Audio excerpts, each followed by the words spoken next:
আসসালামু আলাইকুম ওয়া রাহমাতুল্লাহি ওয়া বারাকাতুহু। বিসমিল্লাহ ওয়াল হামদুলিল্লাহ ওয়াসসালাতু ওয়াসসালামু আলা রাসূলিল্লাহ ওয়া বা'দ। সুপ্রিয় দর্শক শ্রোতা, কাছে দূরে বিশ্ব জুড়ে যে যেখান থেকে প্রিয় নবীজির প্রিয় দেশে অনুষ্ঠান দেখছেন, আপনাদের প্রত্যেককে জানাচ্ছি স্বাগত। আমি মোহাম্মদ হিদায়াতুল্লাহ। এই মুহূর্তে আমি আপনাদের সাথে দাঁড়িয়ে কথা বলছি খান্দাকের ময়দানের প্রান্ত থেকে। প্রিয় দর্শক শ্রোতা, এখানেই সাহাবীরা খন্দক বা পরিখা খনন করেছিলেন। তারা যেই যেই জায়গায় সালাত আদায় করেছিলেন, বিশ্রাম নিয়েছেন, সেই জায়গায় 5টি ইতিহাস খ্যাত মসজিদ নির্মিত হয়েছে। এখানে কালের বিবর্তনে 2টি মসজিদকে একসাথ করে জামে খান্দক বলা হয়েছে, করা হয়েছে। যে মসজিদটি জাস্ট আমার পেছনেই। এই ময়দানকে কেন্দ্র করে নাজিল হয়েছে সূরাতুল আহজাব বা খন্দকের সূরা। তো সময় ক্ষেপণ না করে চলুন ঘুরে দেখা যাক ঐতিহাসিক 7টি মসজিদ ও খন্দকের ময়দান।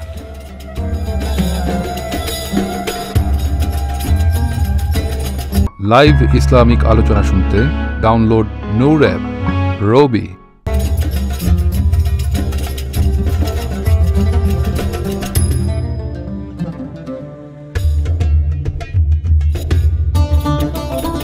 উহুদ যুদ্ধের পর মদিনার কিছু কুখ্যাত ইহুদি মক্কায় গিয়ে মক্কাবাসীকে মদিনার মুসলিমদের বিরুদ্ধে যুদ্ধ করার উস্কানি দেয় এবং নিজেদের সমর্থন, সাহায্য, সহযোগিতার অঙ্গীকারও ব্যক্ত করে। ফলে কাফেররা ইতিবাচক সাড়া দেয়। অতঃপর সেই ইহুদিরা অন্যান্য গোত্রসমূহকে উস্কানি দিলে তারাও মুসলিমদের বিরুদ্ধে লড়াইয়ের প্রতিজ্ঞা ব্যক্ত করে।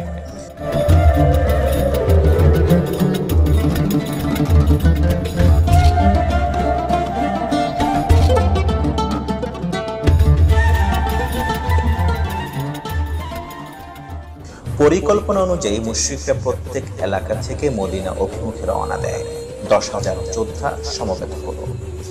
নবী করিম সাল্লাল্লাহু আলাইহি ওয়াসাল্লাম শত্রু পক্ষের তৎপরতার কথা জেনে সাহাবীদের সঙ্গে পরামর্শ করেন। হযরত সালমান আল ফারিসি রাদিয়াল্লাহু তাআলা আনহু মদিনার যে দিকে পাহাড় নেই সেদিকে পরিখা বা খন্দক খননের পরামর্শ দেন। সেই পরামর্শ অনুযায়ী রাসূলুল্লাহ সাল্লাল্লাহু আলাইহি ওয়াসাল্লামের হুকুমে মদিনার খোলা দিকটায় খন্দক খনন শুরু হয়। 3,000 মুসলিম সাহাবী সেই খন্দক খননে অংশ নেন।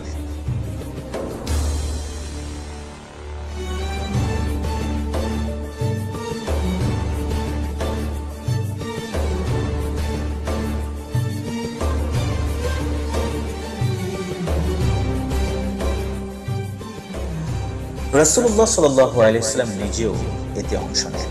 5 গজ চওড়া ও গভীর খন্দক তৈরি হলো 20 দিনে। 10,000 শত্রু সেনা 3 দিক থেকে মদিনা আক্রমণ করে। অবরুদ্ধ হয়ে পড়ে মুসলিমরা।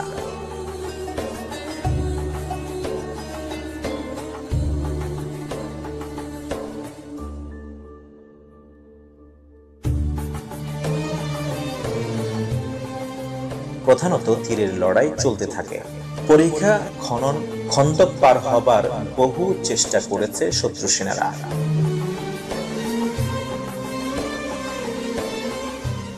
মুসলিম তীরন্দাজরা তাদের সব চেষ্টা প্রতিহত করেন। মুসলিমদের রসদ ছিল সীমিত। খাদ্য গ্রহণের সুযোগটাও পর্যন্ত তারা তেমন একটা পাননি। প্রায় 1 মাস দীর্ঘ হয়েছিল এই অবরোধ। একদিন প্রচন্ড ঝড় নামে। ঝড়ে কাফিরদের ছাউনি উড়ে যায়। যোদ্ধারা ছত্রভঙ্গ হয়ে পড়ে।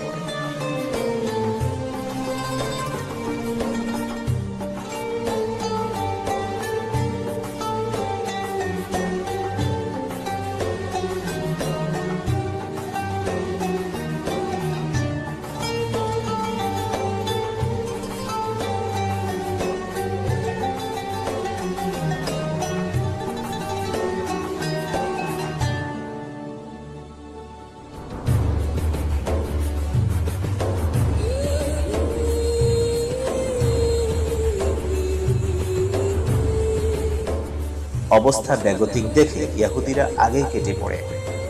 বাকি ছিল কুরাইশরা। তারা মনোবল হারিয়ে ফেলে অবরোধ তুলে নিয়ে মক্কার দিকে রওনা দেয়। আল্লাহর অনুগ্রহে মুসলিমরা ঐতিহাসিক বিজয় লাভ করেন। যে বিজয়ের সাক্ষী আজকের এই মসজিদে খান্দক বা 7 মসজিদ। এটিকে বিজয়ের ময়দানও বলা হয়।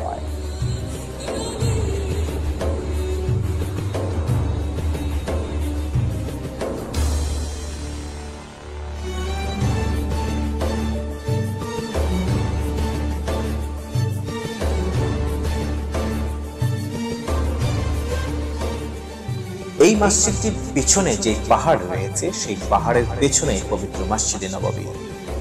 এই মসজিদ বা খন্দকের যুদ্ধ নিয়ে ইতিহাসের পাঠ্য বিস্তর আলোচনা।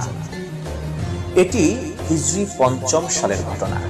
এই যুদ্ধের পর মুমিনদের উদ্দেশ্যে আল্লাহ যেই বাণী নাজিল করেন তার একাংশে বলা হয়, তোমরা যারা ঈমান এনেছ আল্লাহর সেই অনুগ্রহের কথা স্মরণ করো, যখন তোমাদের উপর সম্মিলিত বাহিনী ঝাঁপিয়ে পড়ল এবং আমি তাদের উপর প্রচন্ড ঝড় বইয়ে দিলাম ও এমন সৈন্য পাঠালাম যা তোমরা দেখতে পাওনি।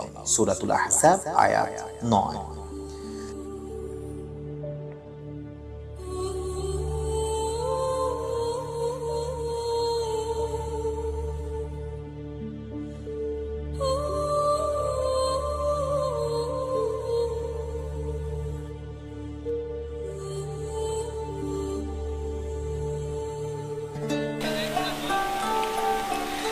প্রিয় দর্শক শ্রোতা, এতক্ষণ পর্যন্ত আমরা দেখেছি খান্দাকের ময়দান, জেনেছি ইতিহাস। আমরা এই ময়দানের ইতিহাস থেকে জেনেছি যে এখানে নবীজি সাল্লাল্লাহু আলাইহি ওয়াসাল্লাম এক আঘাতে পাথরকে খণ্ড বিখণ্ড চূর্ণ বিচূর্ণ করে দিয়েছিলেন, যেখানে সাহাবীরা কেউ পারছিলেন না। অসংখ্য মুজিজার আধার এই খন্দকের ময়দান থেকে আজকের মতো আমি বিদায় নিচ্ছি। মোহাম্মদ হিদায়াতুল্লাহ। দেখা হবে পরবর্তী এপিসোডে, কথা হবে নতুন কোনো বিষয় নিয়ে। ততক্ষণ পর্যন্ত ভালো থাকুন সুস্থ। ওয়াসসালামু আলাইকুম ওয়া রাহমাতুল্লাহি ওয়া বারাকাতুহু।